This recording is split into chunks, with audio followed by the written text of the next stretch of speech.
One of the most challenging aspects of relating, and not just intimate relationships, but relating in general, is conflict. And conflict is maybe also one of the most misunderstood themes and aspects of relating, because it's often seen as the source of difficulties and problems that we experience then, while actually it can be a great source for passion and also an agent of change, and also a real resource for creativity and even deep connection in relationships. And at the same time, let's face it, who of us had good role models when it comes to conflict, either in the way we were growing up in our families or in the society even nowadays around us? So there was not much that we learned how to embrace conflict as something meaningful and a source of connection. I certainly did not have that, and the majority of people that I work with and also the couples that come to me for support definitely don't have that in their tool bag. So let's explore something new here. Very generally speaking, there are two major pitfalls or tendencies, or you could also call it unconscious ways how to deal with conflict, that people or also relationships generally fall into. The first is the most obvious. You have two people in like a constant fight mode. There are arguments, discussions, maybe there is even aggression, whether it's physical or just constant emotional aggression. And there is kind of a hyper arousal all the time happening in the two people and also in the relationship. There is a constant stress being triggered all the time. The fight and flight mode is active in both people all the time. And this is not a pretty picture, especially if there are children around in the family. So this is the acting out version of conflict. It's kind of like a hot war zone where it feels like a constant battlefield and you have the sense something can always explode.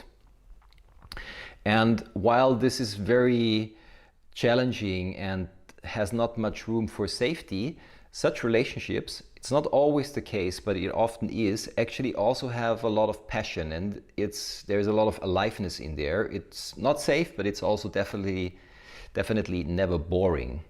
And couples that are in this often actually also really have a lot of warmth and care if it's not just exploding in the moment for each other.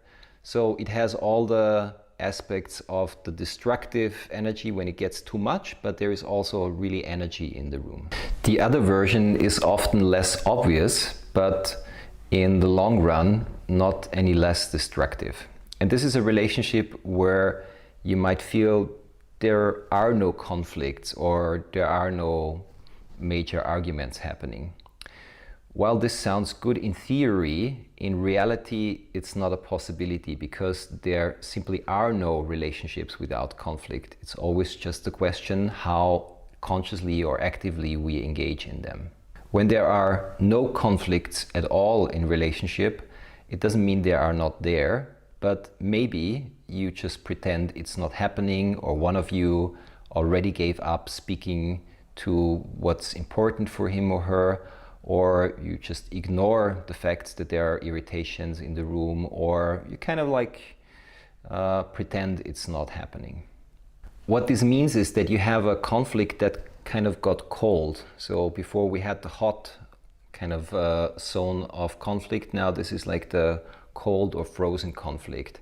And how you might recognize this is that in your relationship there is a lack of passion, a lack of real deep connection, also a lack of aliveness and spontaneity, and kind of feeling a bit distant or alienated from each other. Even though you might sleep in the same bed every day and do all kind of things together, emotionally it feels like there is a gulf between the two of you. So in this case, it's also really important to see this phenomenon of the unspoken or unaddressed conflict as an unhealthy or unconscious way of dealing with conflicts that maybe are living underneath your conscious radar. So what can you do about all of this now? The first thing is, just by listening to this now, you can take a moment to reflect, looking back into your own relationship life and your daily experiences. what does resonate more with you when you hear the scenario of the hot war, of the constant arguments, engaging in fights very actively, maybe getting into the destructive mode very quickly? Or do you resonate more with the experience of keeping the conflicts buried, pretend it's not happening, or maybe simply never having the feeling of really being in conflict? If you got curious and interested to learn something new, to kind of come out of these two pitfalls, there are a few principles and simple points that is good to remember and that you can also then practice and also share with your partner. The first one is really to accept conflict as a part of life. Conflicts are not the problem, but we need to learn an engaged, active and conscious way of using conflicts as a way and a gateway to actually create more connection and find out what truly matters to us in relationships. By accepting this, you actually have a great tool at hand to really keep the fire and the passion and the care in the relationship alive, and in a way make your relationship more resilient and also more alive and spontaneous and fun. The next one is to understand that whenever there is a conflict, there is something important that wants to be seen or recognized. That doesn't mean that the people that are engaged in the conflict are already aware of it, but on a deeper level, their instinct is fighting for something that really matters to them deeply. And if you can remember this the next time you are in a conflict, it's already a big step that you remember or see that the other person is not your enemy. He or she is not out there to actively hurt you, but he or she is fighting for something, and actually you can become an ally or a partner in the process of trying to find out what that actually is.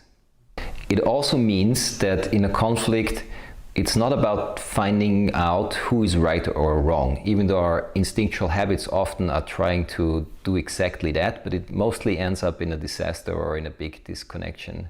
So rather than trying to prove to the other that you are right and that he or she is wrong, you can be curious and interested to see what is it that this process of a conflict is trying to teach us and make us aware of. Because conflicts show up in places where there maybe is really a need for change, where maybe something very important has not been heard or seen, or it can just be a call for a deeper reconnection and having to go through something together that will strengthen the bond of the two people that are engaging in the process of conflict in a conscious way. Here's something you can do practically now. At first, take some time by yourself to reflect on the questions that I'm giving you now. And then you can also use the diet practice that I will share in the next video with you to actually bring that in contact and share with your partner together. The first thing to contemplate is, so what is my first initial response to conflict? What's the first reaction I get? Is it more to fight back, to jump into the heat, or is it a sense of wanting to run away, or even a feeling of wanting to hide and pretend it's not happening? And what strategies do I use to deal with conflicts? What have I learned in my life so far? And maybe there are different places where I use different strategies. Maybe in my intimate relationship, I always use one way, but if I'm in my work or in another area with friends, I actually behave differently. The next thing is to look back and see how was it in my family of origin, where I grew up, or also in the culture that I grew up in. How was the relationship to conflicts, or what have I learned about conflicts in the way of growing up? Or also, what have I not learned? What was allowed, what was forbidden, what was the right way, or what was definitely not welcome to do around conflicts? And as the last question, what am I curious right now, and what is my learning edge? What's my challenge right now as a man or woman that is interested to find a more healthy, constructive way of embracing conflict as a part of life. What's my challenge? Maybe to really find a more active, engaged way of speaking about irritations and difficulties and things that really matter to me. Or maybe it's more for me to learn to kind of cool a bit more, take a break before I speak, or go for a walk before I jump on every possible argument. So take time to look what's your learning edge right now, and also then share that with your partner and see what is it that you need from him or her also to help you learn that in a deeper way. So share that with each other and also really hear each other and learn from each other. And if you would like to receive feedback from your partner, really ask for that. If there is not the moment yet to receive feedback, also respect that and come back to it another time.